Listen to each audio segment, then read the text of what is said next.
안녕하세요. 전 오늘 졸부가 되어 인생의 쓴맛을 제대로 느낀 시부모에 대한 얘기를 해드리려고 해요. 저희 남편에게는 2살 위인 누나가 있어요. 제게는 형님이 있죠. 형님과 남편의 유년 시절에 대한 얘기를 들으면 아직도 눈물이 왈칵 쏟아지곤 한답니다. 남편은 정말 찢어지게 가난했던 집에서 살아야만 했어요. 물론 처음부터 그런 건 아닙니다. 처음에는 평범한 집처럼 평범하게 잘 살았다고 해요. 이렇게 살고 있었지만 원래 시부모가 돈 욕심이 좀 있는 편이라 주식이고 뭐고 이것저것 잘 손대는 편이었는데 이때 시부가 친한 친구라며 보증을 서준 거죠. 그 결말로 모든 걸 잃게 되었습니다.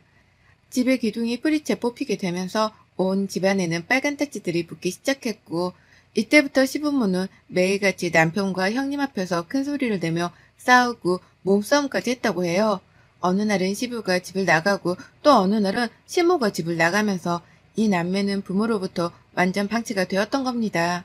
그래도 2살 누나라고 형님도 어린 나이에 동생 챙기겠다고 둘이서 라면 끓여 먹고 김치에 밥을 물에 말아 먹고 그렇게 버텼다고 해요. 너무 가난했고 있는 거라고는 빚밖에 없으니까 할 수 있는 것도 없었죠. 그래서 형님은 고등학생의 나이였지만 학교를 다닐 수 있는 여건도 되지 않아서 이리저리 빌고 또 빌어서 공장에 취직을 했다고 하더라고요. 그 어린 나이에 공장에서 일을 해서 힘겹게 번 돈을 저라면 절대 쓰지도 못했을 것 같은데 시부모는 집을 살리는데 너도 도와야 한다며 거의 전부를 가져갔다고 합니다. 형님은 어린 나이지만 너무 큰 돈이니 그래야 한다고 생각했다고 해요. 그러다 시간이 지나면서 점점 일을 하는데 본인들의 상황이 좋아지지 않자 시부모가 본인의 월급을 제대로 쓰지 않는 것 같아서 돈을 빼고 줬다고 하더라고요. 빼둔 돈으로 남편과 이것저것 사 먹기도 하고 따로 조금이지만 모아뒀다고 합니다. 남편도 똑같아요. 공부에 대한 열정도 의지도 있었지만 학교를 다니기가 어려운 형편이었죠. 형님이 너는 어떻게든 고등학교는 졸업하라고 도와주겠다고 했지만 너무 미안했다고 해요. 형님 혼자서 너무 힘겹게 사는 게 미안해서 결국 고등학교 1학년을 다 마치지도 못하고 자퇴를 결정한 뒤 형님이 다니던 공장으로 들어가서 남편도 일을 했습니다. 제가 형님과 남편이 정말 대단하다고 느낀 게 처음 이들을 만났을 때는 정말 이런 아픔이 있는 사람들이라고는 상상도 못할 정도로 너무 멘탈도 단단하고 밝았습니다. 그리고 형님이 성인이 되었을 때는 시부모에게 더 이상 월급을 주지 않고 본인이 모으고 할 거 하면서 살았다고 해요. 성인이 되는 동시에 집에서 독립을 해버렸거든요. 남편 역시도 형님이 독립하면서 데리고 나가서 아예 집에는 시부모만 남은 거죠. 이 둘이 이렇게 서로를 의지하면서 같이 살며 지냈습니다. 어린 남편이 돈을 어떻게 사용할지 모를 테니 형님이 딱 바로잡아주고 얼마씩 모아야 하는지도 알려주고 그렇게 산 덕분에 또래들에 비해서 최연소 직함을 갖게 되기도 했고 급여도 높았어요. 또 모아둔 돈도 많았죠.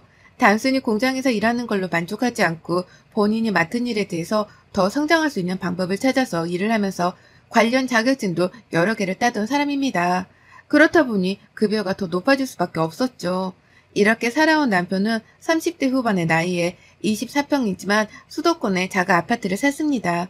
남편과 제가 30대 초반에 만났고 서로 어느 정도 각자의 힘으로 결혼이야 할 수 있었지만 약간 미뤄뒀던 이유가 있었어요. 시부모가 경제적으로 독립을 하지 못해서 자꾸 형님과 남편에게 손을 벌리다 보니까 결혼 후 이게 얼마나 문제가 될지 알아서 남편이 조금만 기다려달라고 늘 말했죠. 어린 남매가 이렇게 힘들게 살다 여기까지 올라오는 동안 시부모는 도박도 하고 지식도 하고 남의 돈 사기쳐서 등쳐먹고 불법이란 불법은 다 저지르며 개념 없이 살았습니다. 그래서 이미 형님과 남편은 시부모에게 오만정이 다 떨어진 상태였죠. 그러면서도 어쩔 수 없이 정말 생활비 면목으로 매달 주고는 있었어요.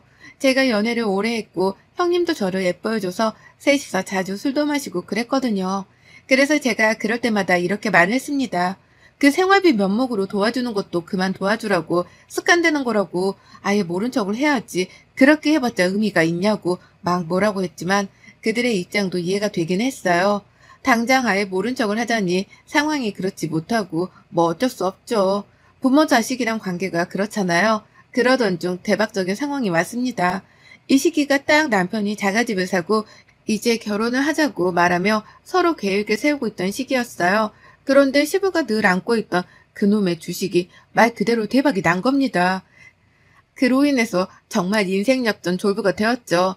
로또 1등을 몇 번 당첨되는 것보다 주식 한 방이 인생 역전에는 짱이구나라는 생각까지 들었습니다. 진심을 다해 축하를 해줬고 눈물까지 나더라고요. 이 천사 같은 이들이 드디어 이제서야 한시름 놓고 본인들 인생을 살겠구나 싶었고 결혼을 앞두고 시댁에 이런 좋은 소식이 있으니 마음이 너무 편해지더라고요. 시부모가 기분이 좋아서 그런지 저희가 결혼할 때 기대도 하지 않았는데 비싼 가전들을 턱턱 사주시곤 했습니다. 그 덕에 돈을 조금 아끼면서 결혼을 할 수 있었죠. 결혼은 시부모도 자리를 잡으니 오히려 마음이 너무 편했습니다. 또 저희가 먼저 결혼을 하긴 했지만 형님도 이제 결혼을 하신다고 하셔서 얼마나 축하를 해줬는지 몰라요. 꼭 그런 생각이 들었습니다. 너무 힘들었던 사람이라 하늘에서 이만큼 애쓴 거면 된 거라고 이제 행복해지라고 선물을 동시에 주시는 건가 싶었죠. 형님까지 무사히 결혼을 마치고서는 저희 집과 형님네가 가까워서 자주 만나서 여전히 술도 마시고 그렇게 놀았습니다. 무엇보다 시부모가 자리를 잡으니까 남매가 신경 쓸 일이 없어지니 너무 홀가분하고 행복하다고 했죠. 그런데 역시 우려했던 일이 결국에는 벌어지고 말았습니다. 돈 씀씀이가 굉장히 예쁜 시부모라서 사실 걱정이 많았거든요. 그래서 형님에게 돈을 맡겨라. 관리를 해주겠다는 방안들을 제시했지만 시부모는 절대 싫다고 했었어요. 그래놓고서는 하루아침에 졸부가 된 티라도 내고 싶은 건지 온갖 사치를 다 부리고 다녔습니다. 명품을 하루에 몇 개씩 사는 건 기본이었고 집도 좋은 동네에 비싼 집으로 이사해버리고 차도 바꾸고 완전 딴 사람이 되었었죠. 이사를 한 그 동네가 정말 잘 사는 사람들만 살기로 유명한 곳인데 그곳을 겁도 없이 월세로 들어간 거예요. 이 사실을 알고 저희가 방방 뛰었지만 앞으로 시댁에 올 때에는 귀품 있게 명품들로 다 치장하고 오라고 하네요. 이 동네 사람들과 어울리면서 수준 맞게 살 거니까 저희들도 그 수준에 맞게끔 다니라는 황당한 말만 늘어놓았습니다. 시부는 계속 더 주식을 하면서 건드리는 것마다 수익을 굉장히 냈고 그러니 이들은 앉아서 돈이 들어오는 행복을 느끼면서 돈 쓰는 재미에 살고 있었죠. 또 그 동네 사람들과 어울리게 되면서 완전 웃긴 이미지 포장을 시작했습니다. 졸부가 된 건 절대 비밀로 하고 싶은 거예요. 정말 재벌들은 졸부를 딱히 취급하지 않으니까요. 또 본인의 수준을 사실 본인이 제일 잘알고 있었던 거죠. 그래서는 원래부터 재벌이었고 부모 덕에 잘 사는 척을 하면서 그 동네에서 이미지 포장을 하고 그렇게 살고 있었습니다. 사람이 참 신기한 게 정말 저렇게 살다 보니까 본인도 헷갈리나 봐요. 마치 정말 원래부터 재벌이었던 것 마냥 그렇게 행세를 하는데 얼마나 웃겼는지 모릅니다. 심지어는 저희 친정을 무시하게 바빴습니다.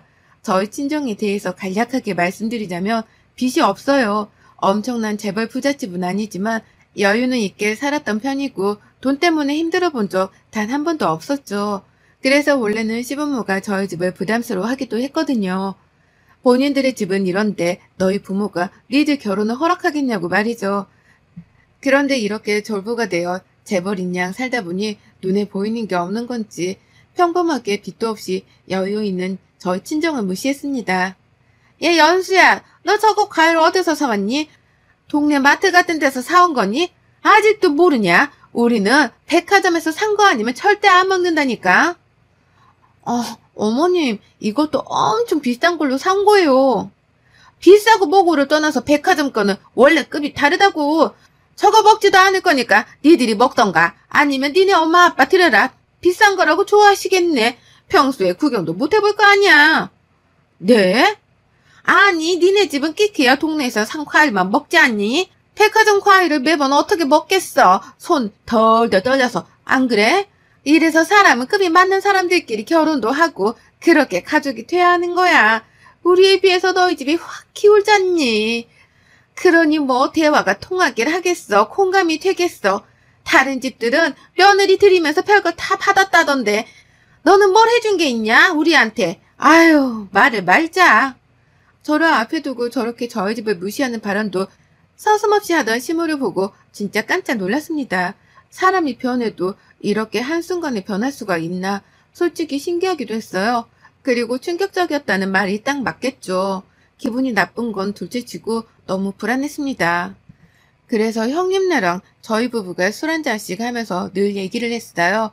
이대로 있다가는 진짜 더 큰 불행이 밀려올 것 같다고. 어떻게든 시부모의 부자놀이를 막아야 했죠. 그치만 막을 수 있는 뾰족한 방법이 없었습니다. 그래도 시부모가 부자놀이를 하면서 살다 보니 저희에게는 딱히 간섭을 하지 않아서 오히려 좋긴 했어요. 어쩌다 가끔 한 소리씩 저렇게 열받는 말을 해서 기분이 상하긴 했지만 가끔 저러는 거니 한 귀로 듣고 흘렸습니다. 이때까지 솔직히 참을만 했는데 더 열받는 상황이 발생했어요.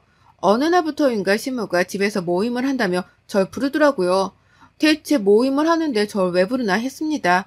그런데 어이없는 일이 벌어졌죠. 어머님, 좋았어요.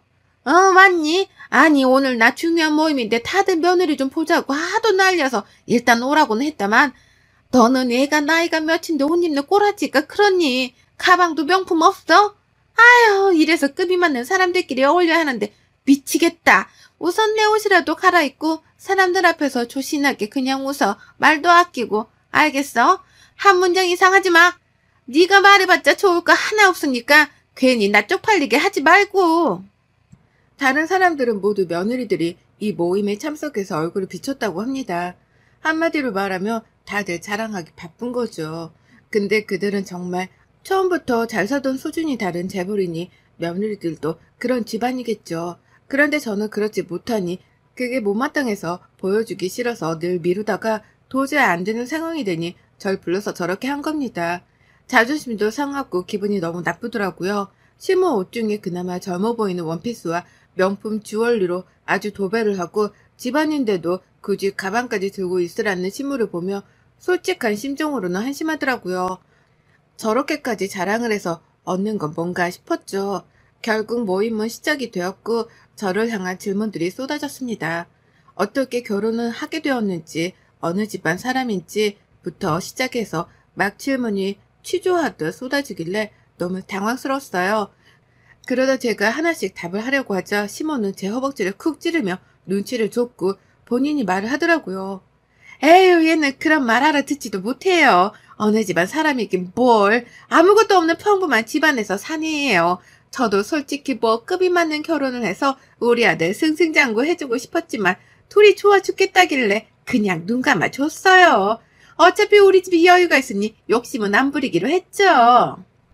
어머, 대단하시네, 정말. 며느리를 꽁꽁 숨겨두길래 우리가 보면 놀랐지만 사람인 줄 알았더니 예상외예요.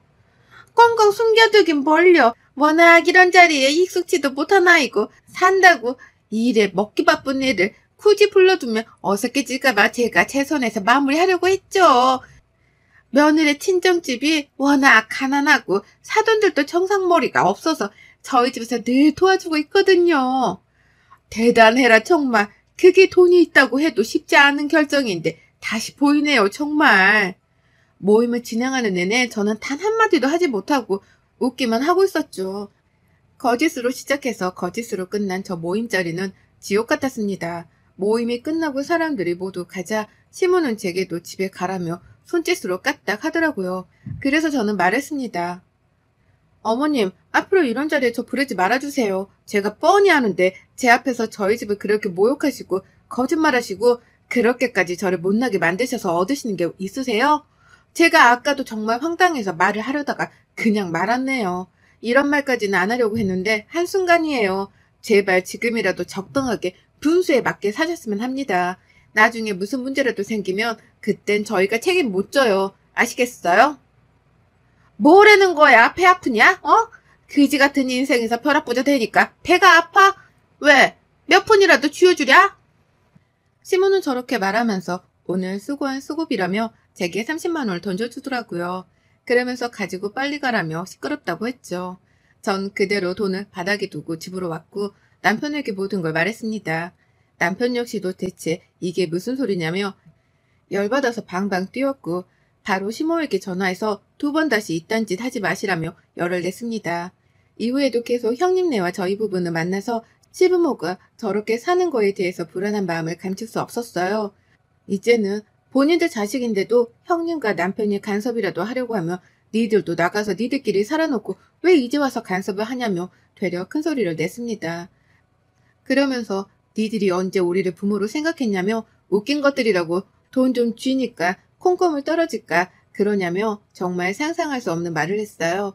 남편이 시모에게 뭐라고 하면 할수록 시모는 저를 괴롭혔습니다.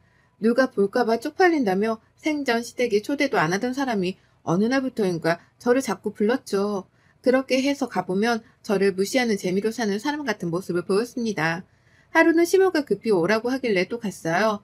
그런데 검은 비닐봉지 뭉치들이 여러 개 있는 겁니다. 이게 뭘까 싶었어요. 근데 시모가 말하더라고요. 아, 니네 부모님 생각나서 선물 몇 개 좀 빼뒀어. 이건 우리가 먹다가 양이 너무 많아서 남긴 한우야. 우리는 그날 거 아니면 안 먹고 버리거든. 근데 너무 아까운 거야. 비싼 건데. 그래서 생각해보니 니네 부모님은 이런 것도 제대로 못 먹을 텐데 주면 좋아하겠지 싶어서 빼뒀고, 이것도 과일이야. 좋은 거고 평생 먹지도 못할 과일이니 드려라. 모양새가 빈일이라 그렇지 이거 2개 합치면 얼마인 줄 모르지? 어머님, 지금 먹다 남은 음식을 저희 부모님께 드리라는 거예요? 어머니 말하면 안 먹고 버리려고 빼뒀다가 새 거라서 드리는 거지. 더러운 것도 아니고 새 거인데 감지덕지 하지 않으시겠니? 비싼 건데. 어머님 진짜 해도 너무하시네요. 저희 부모님도 이런 거 사드실 여유 있으세요. 거지도 아니고 어떻게 먹다 남은 걸 가져다 드리라고 이렇게 빼두실 생각을 하셨어요?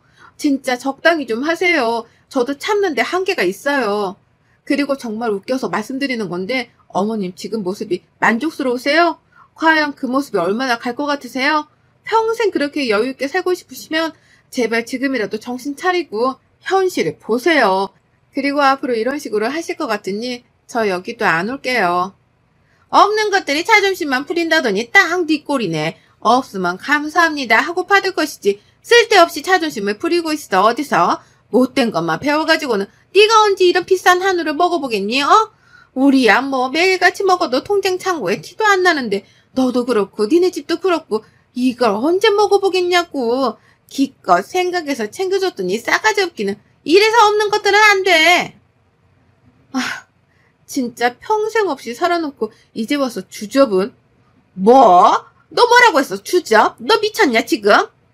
미치진 않았고 어머님도 하고 싶은 말 다 하시는 것 같아서 저도 했네요. 그럼 이만 가볼게요. 주접 그만 떨고 잘 사세요. 저는 시모에게 결국 폭발해서 모든 말을 내뱉고 왔습니다. 형님과 남편에게도 이날 있던 일을 빠짐없이 말했고 분노에 차올랐죠. 여기까지도 제가 꾹 참았어요. 그런데 저희 부모님께서 전화가 온 겁니다. 연수야 잘 지냈지? 다름이 아니라 좀 뭐가 이상해서 전화를 했어. 너네 시댁에서 집에 뭘 보냈길래 봤는데 다 비닐에 담겨있는데 한우에 고기에 생선, 과일 뭐 이런 게 있다.